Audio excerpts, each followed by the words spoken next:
Guerre urbaine, violence intercommunautaire, narcotrafic, les affrontements qui se sont déroulés à Dijon ces derniers jours ont défrayé la chronique et ont fait réagir l'ensemble de la classe politique française, notamment de nombreuses personnalités de droite qui qualifient souvent ces affrontements d'interethniques. Interrogé par RT France, Xavier Hofer, criminologue et directeur d'études au CNAM, le Conservatoire national des arts et métiers, a estimé que ces histoires ethniques ne sont qu'un prétexte pour amuser la galerie. Le vrai motif profond, c'est qu'ils s'entretuent pour contrôler des territoires sur lesquels vendre de la drogue. Ces guerres criminelles ne sont pas propres aux Tchétchènes. Il y a dans toutes les communautés et nationalités un milieu criminel, pondère toutefois le criminologue. Et de poursuivre, comme tous les Siciliens ne sont pas des mafieux, tous les Tchétchènes ne sont pas des bandits, mais il y a dans cette communauté, et celle de France ne fait pas exception, une minorité criminelle. Le directeur d'études au CNAM a ensuite analysé pour RT France les principales failles de l'État français, qui selon lui sont en partie responsables de ce genre de conflit de territoire.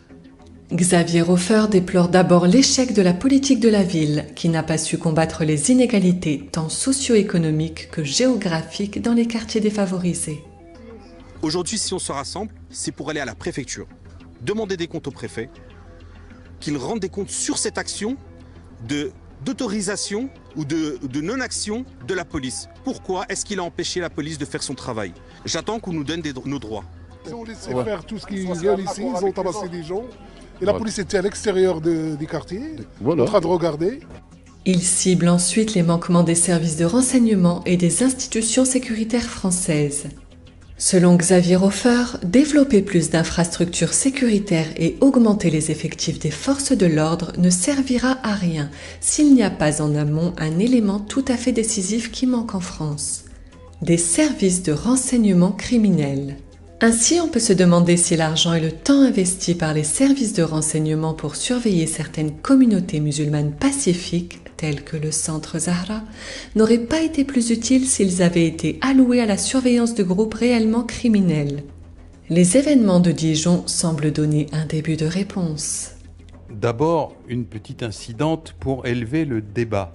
Cela fait 50 ans que nous avons en France un dispositif qui s'appelle la politique de la ville, qui est destiné à éviter justement que ce genre de situation que vous décrivez ne se produise.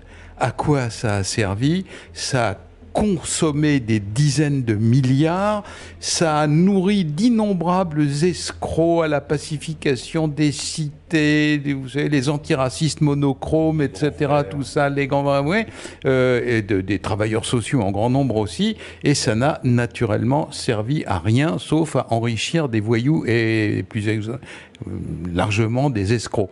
Voilà, alors il faut commencer par le dire, ça c'est l'échec de la politique de la ville. Mitterrand, Macron et tout ce qui y a entre, 50 ans, des milliards, tout ça n'a servi à rien.